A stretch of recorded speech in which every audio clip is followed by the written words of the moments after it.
they found that 78% of engineering professionals that have certifications, so 78% of people who have certifications feel that their certification helped them get the job that they got. And then also, there's another survey that said that 86% of hiring managers felt that they looked more favorable upon people who had certification. So that means that managers are looking at, if they're comparing resumes, and that could be a differentiator in getting a job or not. So those are good reasons to like get certified, right? And so we'll jump into like a high level overview of the four we're going to discuss today. The first one being the EIT.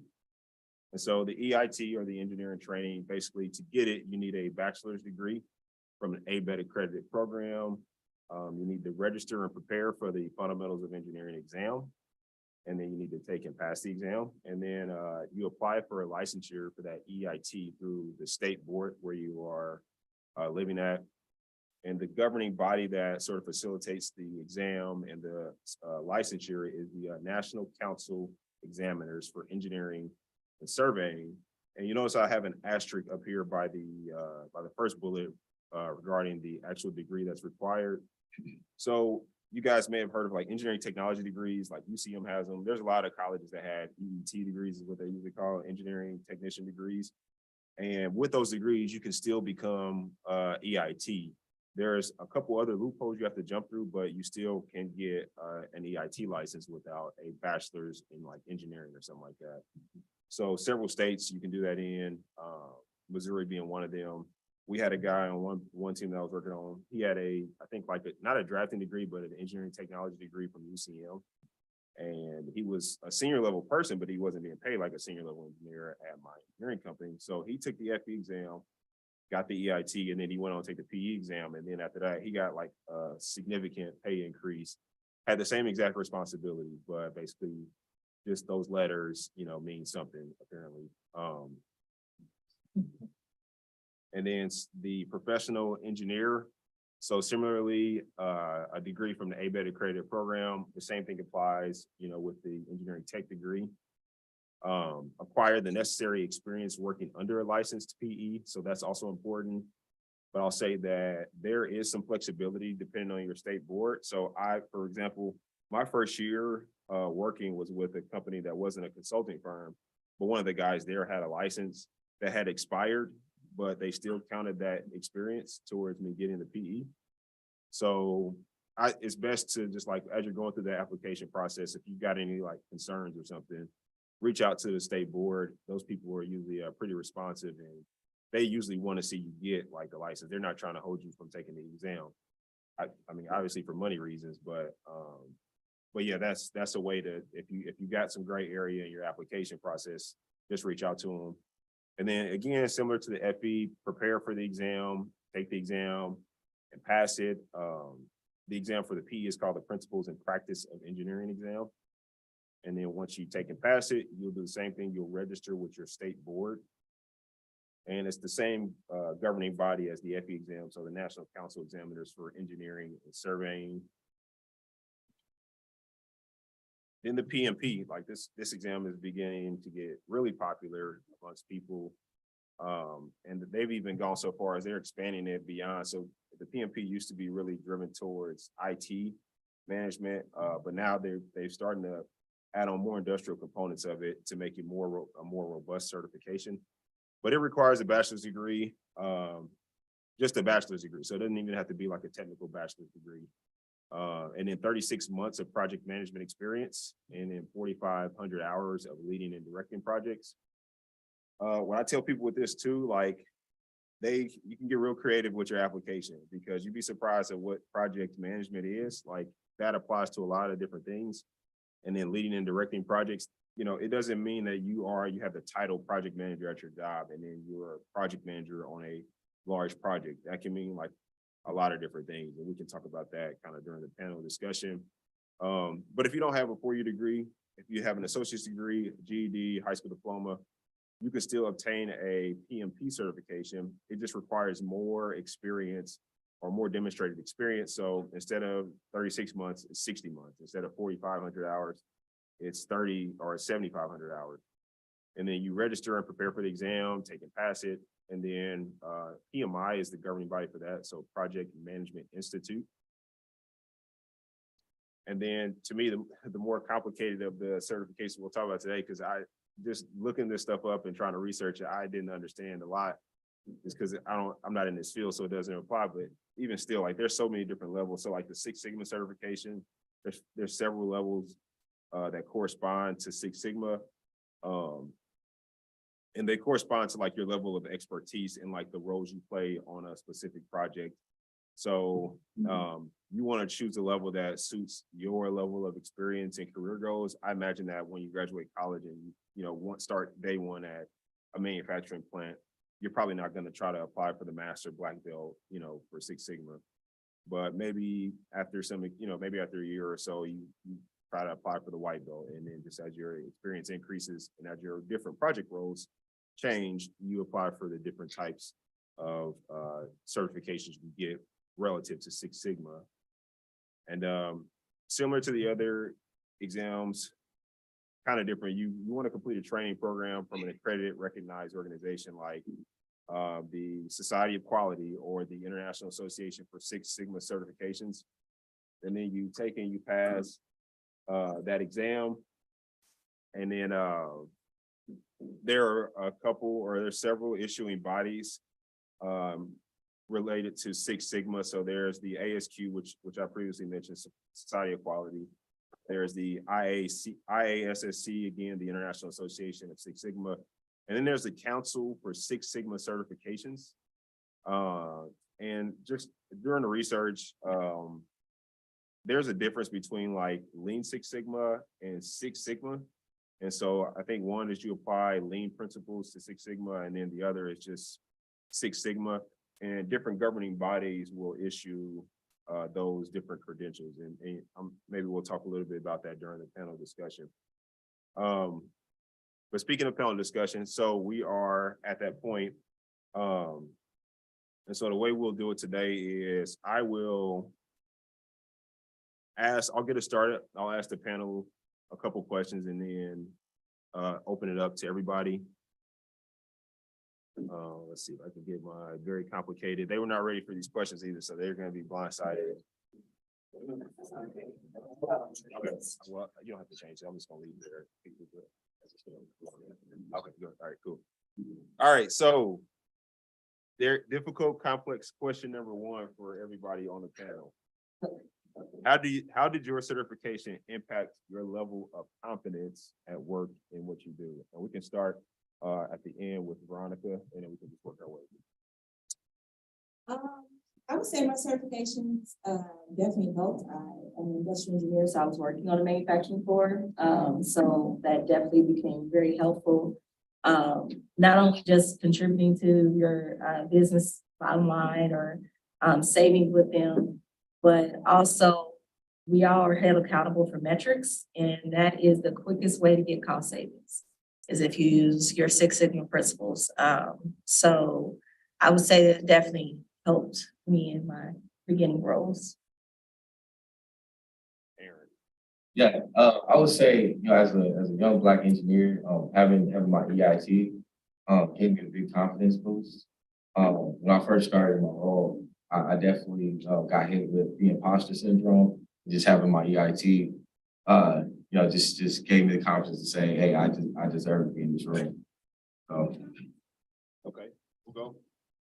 I would say my FE or just getting my EIT and studying for it helped a lot with like just understanding of general engineering principles. Like I work at an engineering design firm, and a lot of the thermo and mass transfer stuff that I was learning back in school didn't quite, link up to what I was doing in the real world. But like going through this and studying for it and actually getting the certification to help with just understanding how the calcs go into real world designing things. And I thought it was very helpful.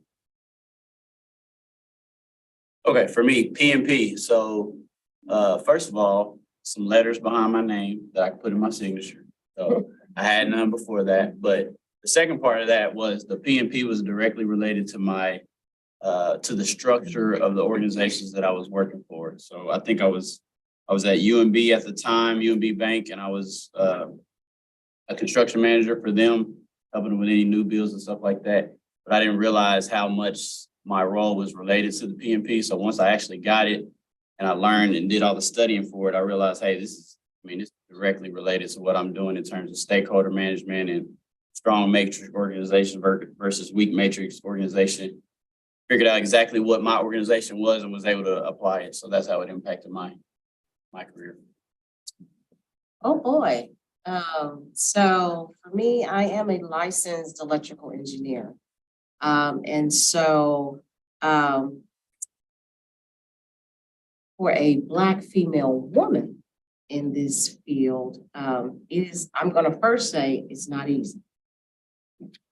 So for me, in this profession and in my career, it was essential that I took it from an EIT and went for my PE exam. And the reason why it was essential is because that in this profession, we know that a lot of times Black women aren't necessarily seen.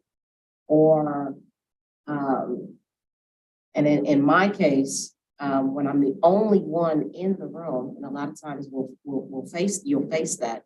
You're the only one in the room, so you are not looked at as someone who is proficient in your career. So for me, it was very important that I obtain my PE so that I can show them, hey, I belong here, and that I am just as confident, I am just as smart, and I can do what you're doing, and then sometimes I could do it better.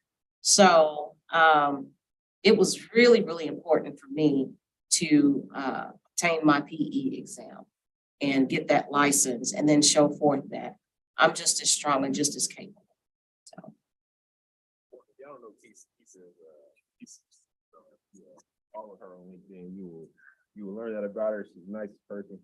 Now, I say all that to say that she stole my second question. It's what I had directly for Keisha and Veronica, and that was going to be, as a female person, do you feel your certification removes hesitancy or skepticism about your competence that may come from you being a woman?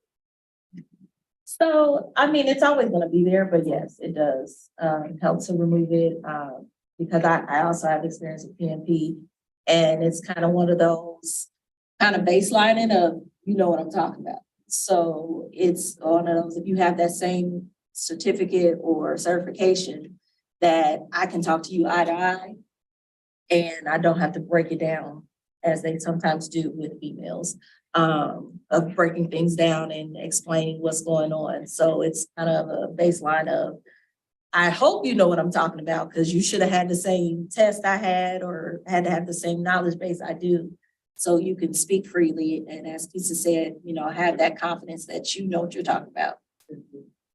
So I need to read it. Go ahead. I mean,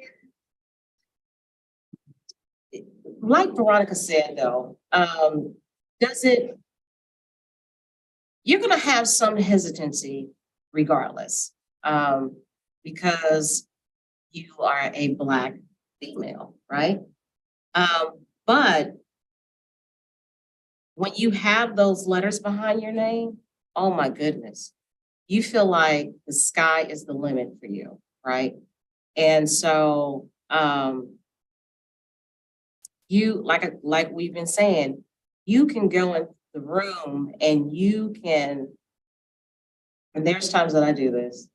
I do go in the room and I'm like, oh, I'm all that and a bag of chips. And I'm like, With you no can't expiration date. tell me that I am that I don't know what I'm talking about. And it does boost your confidence when you have those letters and you're in the room, especially when you're the only one in the room. And you can walk in and say, yeah, this Black woman here, she knows what she's doing. And then you get the respect because they see that, okay, yeah, she has these credentials, she's licensed, she's been doing this for a number of years. And she has the, you have the different projects or whatever you worked on, you have those things that backs everything about you. So does it boost that confidence? Absolutely. Now, at first, like we said, yeah, you're gonna have some little hesitancies, but once you accomplish it and you're in that space, then you take it and you own it and you walk in with so much confidence and pride. So Great responses. Thank you all. So I'll open it up to the floor. Does anybody have, you guys can start asking questions to the panel. Right, back. I have a question for Ron, Ross, what does NSBE stand for? What does NSCM stand for? Masters of Science in Engineering Management. Masters of Science in Construction Management. Gotcha. Okay, so they're both master's degrees. Great. Gotcha. Okay. That was it for me. I was gonna add some, can I add something real quick? So, I work at Chewy now. I've been there for a little bit over a year. First, like 6 months that I was there, I realized I didn't have my PMP like in my email signature. And, maybe it doesn't seem like a big deal, but I was thinking like, man, even at the level that I'm at now, which I manage, fulfillment center construction for Chewy, all their fulfillment center construction, new construction. I was still kind of sitting in that space, like, and it's a virtual role. So I'm here, they're based in Florida. You just kind of get that imposter syndrome a little bit, like, man, do they, and I dress real freely, like I try to, as I've gotten up, I try to be more and more myself as I, rest of my career. But I just was kind of in those rooms, like, man, are they really respecting me? So I realized I didn't have that PMP in my email signature. I'm like, man, I got this PMP. They over here thinking I don't know what I'm talking about. I'm in this meeting. So I added that, but no, it's a real thing. It really is a confidence booster. Like I wanted them to understand and know that like I have the credentials to be here. I've got this, I got the background and I just wanted to add that in there when you said that about having those letters in there that I actually had that experience within the last, year and the confidence boost associated with it. Do you think it's more so like proving to yourself that you belong instead of proving to proving anything to anybody else? You think it's more important to prove to yourself that? for any one of us? Yeah. Okay, so I'm gonna say it's both. It's both. The thing is that, and I'm gonna specifically speak for me because I've been in this profession for a number of years without telling my age, don't you?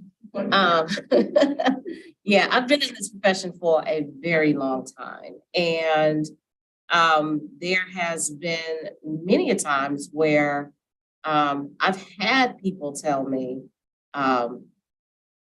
you don't look like an engineer. And I often ask them, well, what is an engineer supposed to look like? And it's because sometimes it's the way that I dress or maybe the way I articulate myself. And a lot of times, especially with the way that I dress, a lot of times it was, just seem very fashionable. And I tell them I'm a fashionable nerd. What's wrong with looking nice and then still having brains? But not only that, sometimes they look at you because you're a Black female and you're looked at as not being as smart as your counterparts. So, and especially for me, when I knew that my background and my education, I've always excelled. So once I obtained my EIT and then my PE exam, once I got those licenses, I proved to myself, yes, I know that I belong here. I know that I'm worthy. And so when I did that for myself, I had to also show others who said that I didn't belong. I had to show them, yes, I do. So, a lot of times it's, you're going to feel, at first you're going to feel like, because you're a minority. And so there's going to be times where you're going to feel like, you're going to be made to feel like you don't belong in this space. And when you get these letters, you're going to prove to yourself, I absolutely do. And then they're going to see it too. You know, those letters, they really do help boost your confidence, but it also helps put you in a space that sometimes otherwise you would not be in. So. I got a question for the EITs. Do you right now feel the pressure of becoming a professional engineer, or like in that space of having the EIT, not having a PE? Like, how does that feel? I guess speaking, I recently just got my EIT back in October. And in my current company, it's not something that is required, but just for myself personally, it kind of helps me. Getting the PE would help me feel a little bit more at ease, like, okay, I know what I'm doing, moving up. But there's no direct pressure from, let's say, my company, but it's more so just like an internal pressure of I want to go for something better, and greater. Yeah, I think there's a lot of pressure within my company, and then like when I interact with people, it's always talk of, okay, so when are you gonna jump to the next level? Have you been studying for the PE? How much time do you have left on your clock? It's always, questions as to, when are you gonna make that next jump? Because no, there are people that stop with their EIT, but you're gonna hit a glass ceiling with yourself at some point. So like I always have pressure for myself. I actually just took the PE on Tuesday, but we'll see how that goes. But I'm yeah. But I mean that was my second time taking the PE on Tuesday, and so I'm always pressuring myself to do better. I still got 2 years left on my clock to even get my PE, but yeah, I mean, never stop at EIT. I always push to the next one. So when you get your EIT, you gotta report directly to somebody with their PE or somebody like your mentor. A PE professional. So your mentor, it doesn't even have to be your mentor. You really can just be working at an organization with a PE in the building. But the intent is that the person directly supervising you on projects, so your project manager or lead engineer, that they have an engineering license. But there's gray areas. So I will tell you this, I took my PE some time ago. So a lot of times, when you, and you may have already covered this earlier in the slide, but when you get the EIT certification, you have to work 4 years under a licensed professional. And so with that licensed professional, they have to kind of speak to the work that you do. So there's letters and all that kind of stuff that you have to go for. But one of the other things that Willie had mentioned, there's also a caveat to it, at least when I took it, is that if you have your master's degree, 3 years. So, but yeah, if you're working for someone that is in your company, or if you're working directly under someone, you want to make sure that you have someone that can speak to your experience, because there's certain recommendation letters and everything that you have to get written, that you have to have someone that can speak to your work ethics. So. Well, from going on that 4 years experience, say if I was to take the FE exam this year, right? I've been working under a PE for 2 years now, but I take it now at this midpoint. Is it 4 years after I take the EIT? Or is it just 4 years of experience and you really get your EIT whenever and you can kind of push for the PE on the 2 years after the fact? So I will say this, and I know some people who have done that, where they have had a lot of work experience, but then they took the EIT after so many years in the industry, and then they went and took their PE.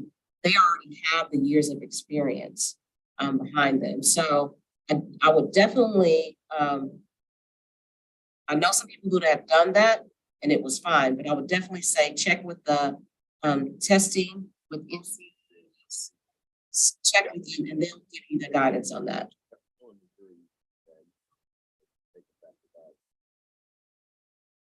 And now, even now, I think things have changed with the testing. Like I took it at a time where you actually had to drive to your either the state capital or you know, they had designated areas and there'd be 200 to 300, 400 people in a room of all disciplines taking this exam, PE exam. The exam is 8 hours. You have a morning half that's 4 hours, an afternoon half that's 4 hours. You have a 45-minute lunch. And so we used to have to sit in one room. Now everything is, I believe, is computerized now. So you could take it on a computer. And my understanding is that you can take the PE exam, even if you still have to take it after the EIT, but you can still take it before you complete your 4 years, and if you end up passing it, they don't release a license to you until those 4 years have been completed. So it sounds like things have changed since I've taken it, but so again, check with the testing agency, and then find out what your state what is allowed. So things have changed since I've taken it. Yeah, that's exactly correct. It's 4 years after you complete your degree, 4 years of experience after you complete your 4-year degree. With your FE, also complete the exam. And yeah, you can take the PE with any time within your 4 years now or after 4 years. It's up to you. It is computerized, and I would say that I've spoken to people that have taken the PE during the transitionary period from pencil and paper. Say most people would say the pencil and paper PE was a whole lot easier. I didn't get yeah.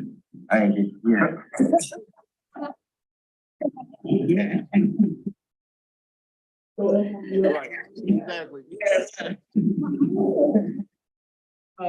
From what I hear, the difference is, like I said, I took it at a time where we were in a room. You can probably attest to this because he did too. But he took it then, we were a walking library. Literally a walking library. You could take any and every book in the exam with you to help you, and because everything you had to do was you had to write it out. You had to work everything out on paper. And so we had books. I had like 4 crates of milk carton books, just books stacked high, and taking that into the room because I needed every book just to find out, okay, this is a problem. Okay, I need to work this, And now I understand the computerized test. You have them. So, do you have a cheat sheet? No, we have a reference manual. It's an online reference manual. If you print it out, it's about the same size. It's like a regular PE reference manual, but yeah, it's all digital. You can control F through it, look through the table of contents, try to figure all that out. But I mean, it's still. It's a difference because those books, those studying manuals or those reference books, they prep you for it, but they don't always have everything that you need. And so we took it at a time where we could go to other references that the reference manuals didn't have, and we'd be able to find what we needed and work those problems and everything out. So nevertheless, it's still 8 hours. So still have to study for it, prepare for it. I got a question, Veronica. I want to ask some questions about like Six Sigma. So I guess 2-part question. Can you tell us about your certifications, the ones that you have? And then also, can you tell us like the exam mechanism or how you even like obtain those like through exam? Sure.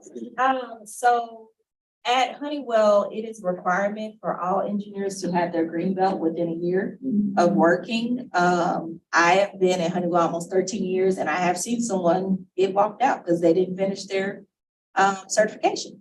That's how serious they take it at Honeywell. So for the green belts and lowers, so to be honest, everybody in this room is a white belt. If you have heard of Six Sigma, can say, yes, it's a way of improving things, congratulations, you now have your belt. So for the white belt, yellow belt is really not testing. You will find those in kind of school settings that they'll give those certifications. Green belt is when you're actually taking the Six Sigma tools and putting it towards improving a project. So you not only just know about it, but you're also using it to improve something or to cut out waste. Earlier, you had mentioned the question between Lean and Six Sigma. What the difference is Lean is taking out the waste. Six Sigma is how can I reduce the number of defects? So every time I put this widget out is perfect. But then bringing Lean into that is, well, every time I make this, I walk down the street and come back. Do I really need to do that to make this product? Okay, well, let's take out the waste of that. So that's the difference between the two.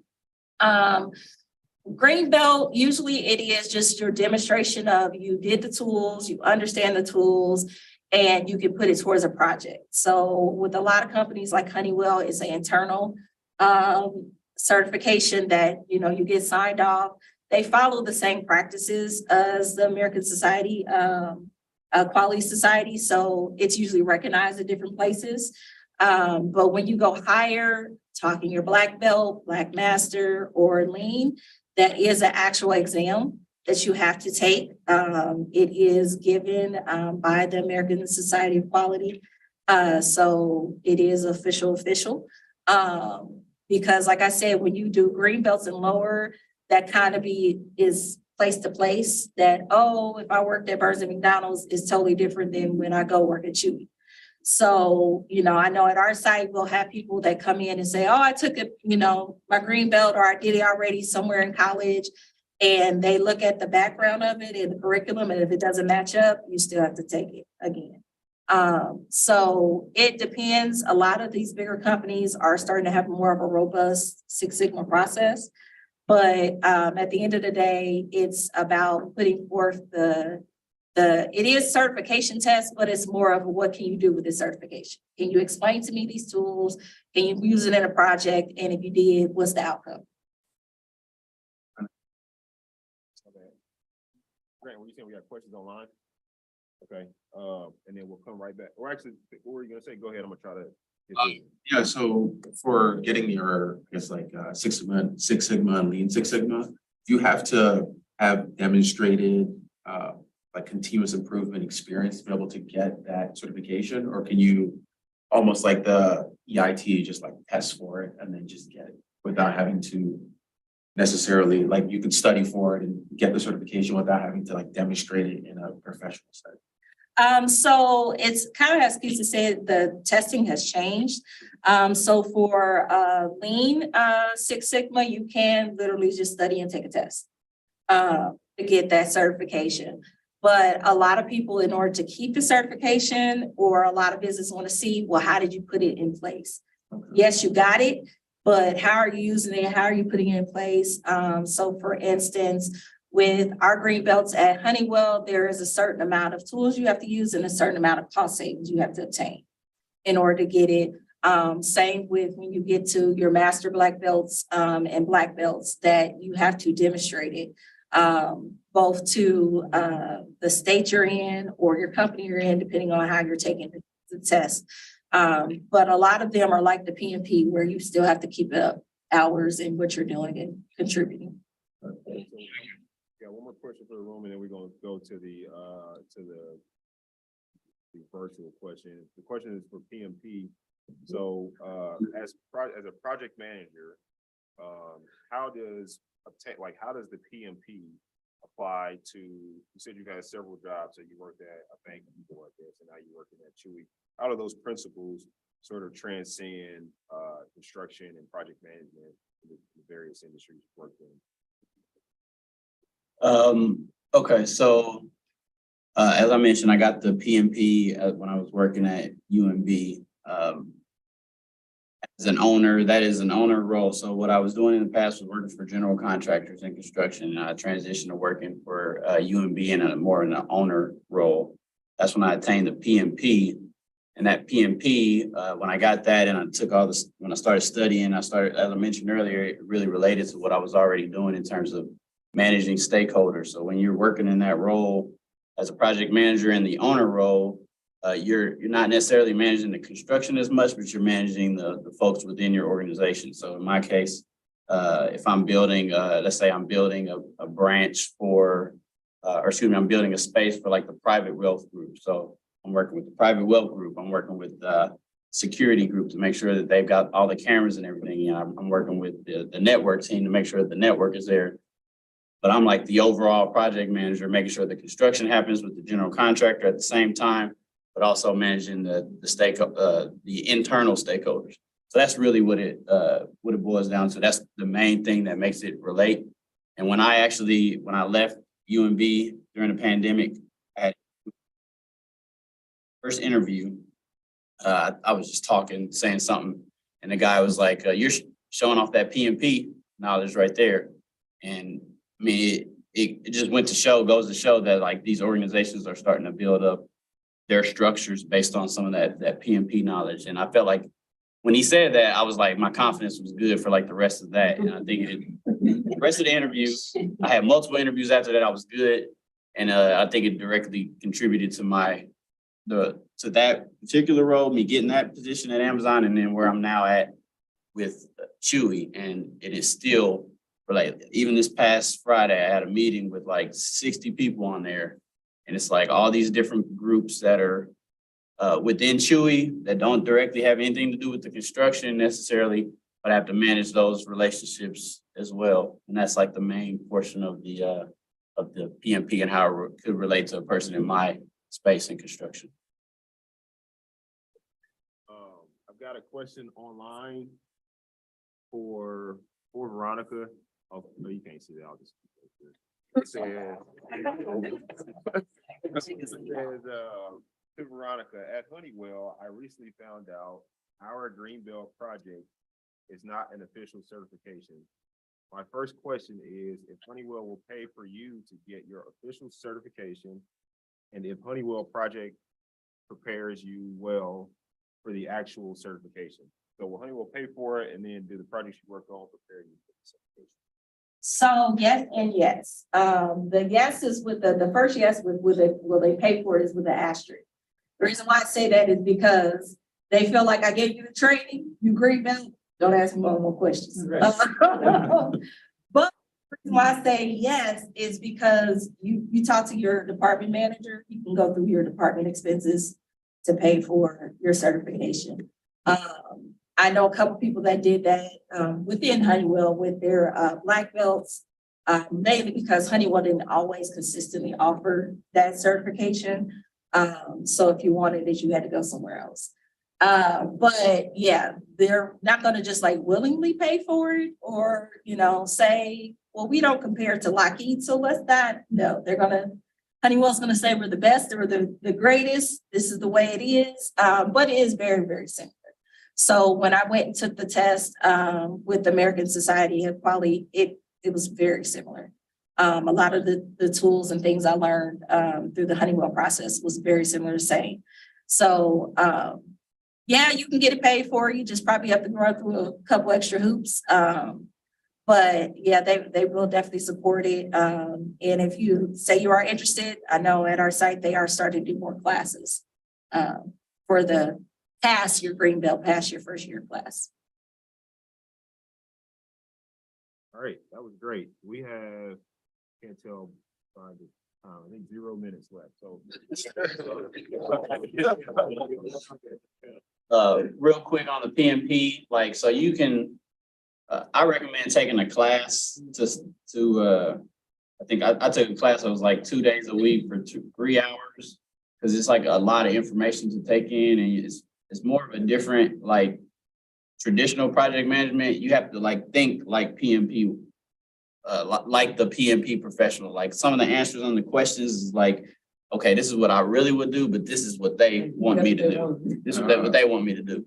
So I did want to make sure I said that. And then one other hack that the way I got to take a class and I got to take it for free is that I got in contact with the KC chapter PMP, and they needed a space to host a class. I just told my company, can we host this class here? And they just let me take the class for free for giving them the host. So I basically got to take a $1,500 class for free. And then, of course, the company pay for the test. And so if you can get your company to, if you can get in contact, if you're interested in PMP, if you can get your company to host the training, you may be able to get the training for free. How does the PNP compare to like your MBA, like both are like, you know, project manager, like the Certifications. So could you take either or would you need both? So the MBA is a master's degree. Yeah. PMP is a license, if you will, it's a certification, a license for professional project management. And I say that because Will has been on me for a while now to get my PMP. But like I said, it's the master's degree. You can use, that's in business, so that's business administration that could be applied wherever. However, your master's can't do, there is, and I went back and I have a certification in project management with my master's, an academic certification in project management. So you can obtain that but it's not a license, it's a degree. So you can get your master's with the emphasis in project management. And so that's your degree. But if you want to be considered a licensed professional, you go for your PMP. Yes, I got a question for the panel. So at what point, I know we're talking about some of the certifications that you all have now. At what point does the ratio of value of getting these certifications kind of become where it's no longer as valuable to continue keeping more certifications? I mean, there's a variety that you most likely choose from, right? And so I would imagine at some point, you know, there's this ratio between how much money it'll allow you to make, what the cap would be in kind of your career. Like, at what point is it not as valuable to continue to keep getting all these certifications attached to your name? Well, I would say when you're not using them, number one, Okay. would be the number one thing. So for me, having a PE is not useful in my area. Like, they would just be like, that is great, that's wonderful. But we don't care. But if I work Burger McDonald's or Bodot or, you know, somewhere like that, it would be like, where is your PE? We need to, you know, so it just depends on what your personal goals are and what you want to do. So if it's not useful for you, then don't do it. If you're, you know, just occasionally working on a project and you're not responsible for knowing what the WBS is and how it falls and, you know, what precedes it and descends, then there's no point in going to get that certification. So it just depends on what you want to do with your career, and where you want to go. So if you know you're walking into a room where that is a minimum, then yes, you definitely need it. But if it's just another letter behind your name, then that's when you might want to stop and evaluate, do I want to spend this money? Exactly. I absolutely agree with what Veronica said. If you know that it's going to be beneficial to your career, that's when you go for it. And if you know you're not going to use it anymore, or you know that your career path is not going to take you to in a direction where you're going to need it, then don't go for it. Don't spend that extra money. But if you know it's going to be beneficial to your career, that's when you go for it. And then, you know, and if you start moving towards retirement, then yeah, don't continue. You know, don't continue. But I am kind of taking so, but yeah, so. Definitely talk to the company too, because I got my master's degree in construction management when I was at Burns and Mac. And I got it, I paid for it on my own and everything. And when I got done with it, I went and talked to them like, I got this master's degree. They was like, cool. It's like, I'm like, I'm like, do I get a raise? I mean, can I get a raise? It's like, does that add experience? They like, I mean, it's good for you. So anyway, that's one of the reasons I left. Yeah. Definitely want to go where you can take advantage of the certifications that you have for sure. I know we over, but I do want to ask one more question. I think that maybe some of the younger people probably would like to hear. So I see MBA, see the MSCM, I see the NSBE. Did those degrees prepare you for your or help prepare you for your certification? Like, were you able to pull some knowledge from that master's degree to help make maybe studying for your certification exam easier, or vice versa. Maybe if you got the PMP before the master's degree, or the PE, or whatever before whatever, did that help you? Basically, is there like cross learning with those degrees and certifications? For me, no.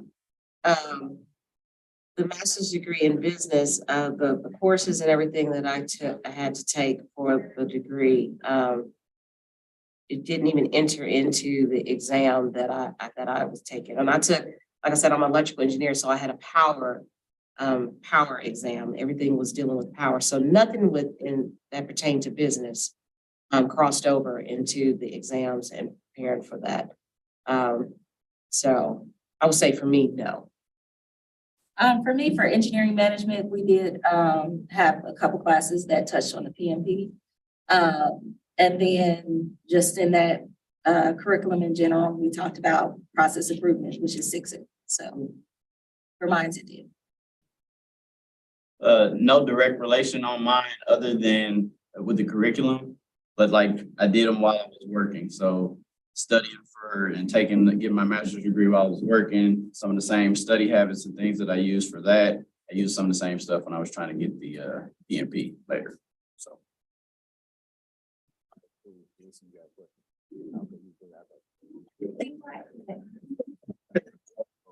All right, well, that's it. Thank you, panel, and for the panel.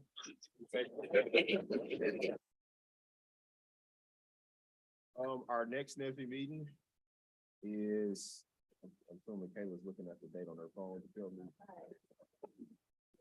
It's in April. And we will follow up with that date. NSBE convention is in next week. Next week, start the sale. Wednesday through Saturday. I will be there Wednesday, Thursday, and Friday. So I hope to see some of you.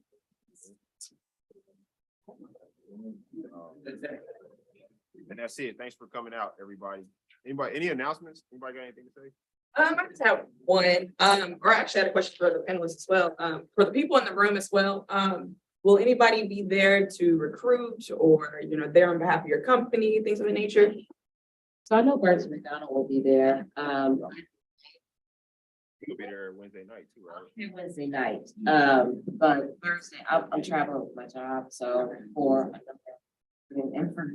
be down to Mississippi State. So my alma mater. Okay, HBCU then, okay.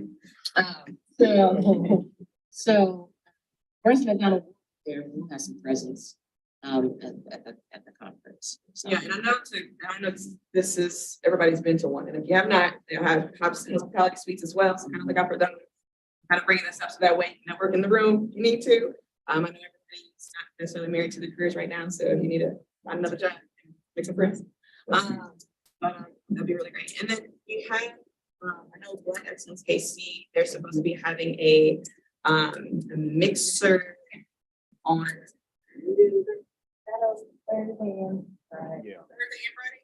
Okay, Thursday and Friday, and they invited us to be a part of that. And invited Lee, I'm thinking at this point, but you can still show up. It depends on how many people show up. And I know we're supposed to be getting some tickets for that as well. So if you are interested in that, please let me know.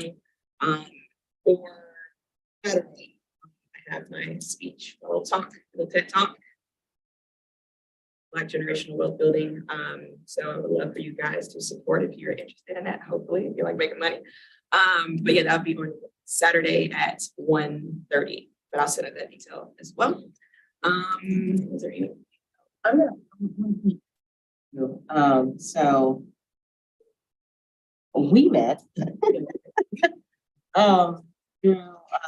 Central Exchange. If you're not familiar with that, it's an organization that recognizes and awards women in the STEM profession. I am a recipient of that award. The We Champion Award from 2021 recognizes women across the Kansas City metropolitan area. And it's pretty prestigious award. And so I won it in 2021. My sister won it in 2022. And I was at I participated in a panel discussion. And that's how we ended up meeting. This, on the 29th, I say that to say, on the 29th, there is going to be another session for women It is called Wind Down. I will be moderating that panel and talking to those recipients of the 2022 award. So that will be on the 29th. I'll get that to Willie and Kayla. And so that way, women, ladies in this room, I would love to see you there. And the other thing is that we want to make sure that we are nominating more of our Black women for this award. Because most of the women that have received this award are our counterparts. And so now we are wanting to push our Black women into these spaces, and you're receiving these awards now. So when Willie said that you're seeing a lot of me all on LinkedIn, that's because I'm crossing boundaries of that we otherwise would not have. And that's because someone else they saw me. And when they saw me, I've been doing a lot of this stuff for a long time. Grant knows it. We've been doing this for a long time. And so now finally someone has seen it and they have put me out there. And so things have just been happening. And as it happens for me, I'm trying to make sure that it happens for my sisters too. But these awards are for women and women in the STEM profession. So, so I would love for you ladies to come see us on the 29th. It is from 4 to 5. I'll get you the information, the location. But it's called Wind Down. It's like a happy hour kind of thing. But we're gonna have a panel discussion. I'm gonna be moderating and talking to the women. But nominations, Central Exchange. So go out on the Central Exchange. Nominations are open now for the awards. They have like about 7 different categories. But go out there and start nominating your sisters. If you want me to nominate you, I will. But I'm gonna ask for some information because I need to yeah, my name's out there. And because they have attached me to so many things with this organization that they're using. So if I'm gonna vouch for you, I'm gonna need a lot of information. But I'll do it. I will definitely do it and get you out there. But we really need to promote our Black women in the STEM profession. We'll get you guys out there. So just want to.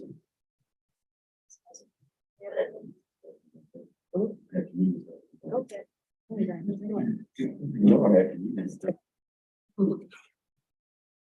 Hello, everybody. That was bad. Hello, everybody. Come on, man. Y'all act like y'all silent here. They done preached a good sermon. Y'all act like I can't say amen. First and foremost, so as our roles here in community outreach, our role and responsibility is to make you aware of opportunities in the community that we can engage because your presence is very much needed. What's going on this weekend, this first robotics weekend? This is one of is the Heartland Regional. It's going on at Lake South High School. There are like 8 teams from the urban core for competing right now. So those are our Black and brown students who are out there competing out there at Lake South High School competing right now. It started on Thursday night and then yesterday and then today they're finishing up all day today. So they need to see faces. Okay. Me and Chrissy were like the only 2 Blacks out there that were like volunteer staff, right? And so everyone else they saw out there did not look like that. And so I'm talking to all the students, all the coaches from Kansas, and Kansas, Missouri, and make sure that people know that we're there to support them, right? Very much important, right? And so we're there. They're competing through the rest of the day here. Playoffs is here about 1 o'clock here, and then we'll end up about 6 o'clock with a championship, right? That's the Heartland Regional, right? On the 30th, 31st, and the 1st is going into the Greater Kansas City Regional at Lee Summit North High School. All right, there'll be some more over there as well. Next week is in Sedalia, but this week after that is going to be at Lee Summit North High School. Very important as well because more of our diverse schools will be there as well. All right, we have few parents that come, but we don't have the support of the volunteers out there that look like us. And why it's important because when they come out there for alliances, I don't know how many of y'all did robotics, but they come out to the alliance, they announce every school before they compete. Paseo High School, Lincoln, Wyandotte, Sligo, all these schools that come out there, and the crowd then goes in a roar for their team. Some of these schools heard nothing, okay, because they had no one there to support them. All right, just seeing your face and just you engaging with them It makes their day, it lightens them. They tell you about their robot. The coaches like to see you and support. Those things are kind of important that we try to continue to do. I know robotics not everybody's thing. I get that. It's just one of those things about supporting. And so us being in the community and showing our faces and those type of things helps create that pipeline for students. Some of these kids are over here building their robot. They're out there today. Crystal Ray's here right now. They're not competing, but Lincoln and Central, who were in their space last time we were here, are out there competing this weekend. All right. And so it's very important that we try to align ourselves with the opportunities that for our kids to look like us, to let them know that we're here for them as professionals. Another thing come up here, Honeywell has a couple of scholarships still. The deadlines in this month. We have the women's scholarship, engineering scholarship for juniors and seniors in college. And right, so we want to make sure those who are looking for additional money in college, $5,000 a piece. It's open nationwide though. So if you want to have any students in college looking for money, you need to apply for that by April 1st. The Black Achievers Society and Honeywell Engineering Scholarship for high school seniors has been extended to the end of the month. It's $20,000 for 2 students apiece. And so want to make sure if you have a high school student that meets the requirements of 3.5 to apply for this scholarship. Right now, I don't have but 2 applicants for it already. I got 2. I got 20 grand I got 40 grand trying to give away. All right. And so Be a professional and apply for that. no. I need some high school students. 3.5 in high school, looking to go into engineering or computer science from a better credit institution, and HBCU students get special attention, right? And so we want to make those looking to go to HBCU. So if you know someone in the now, it's not open to every school district. Let's be real. Every school, a lot of our school districts in our urban core are part of that. We want to help pull that pipeline out, but that's really important. So if you know you're still looking for a scholarship, go to Greater Kansas City Community Foundation. You see the Honeywell scholarship listed on there, and the end of the month when they're going to be expired. So we'll make sure you have opportunity to compete for those. So those are a couple of things going on this week, and going up in this couple of weeks here. I won't be able to make at least some in North one. I have to go back to Florida A&M for resume fest and STEM day that weekend. But I would love for you all to show up at least some in North and go talk to some teams, talk to some schools in the pits, and be engaging with them. Let them know that we're here to support, and if they ever need things from NSBE, they can holler. All right, that's my 15 seconds. Yeah, keep your next Thursday afternoon open. We've been invited by Bio Kansas to have a meet and greet. They're gonna be having a festival, concert, innovation festival in August, and they want to meet with our chapter specifically since they're gonna be coming to Kansas City. Details still pending. It will be right before the high roller night activity. You don't have to be registered for conference to go to this meet and greet. So yeah, it'll probably be like 6, so keep it open on Thursday. All right, we'll see y'all next week.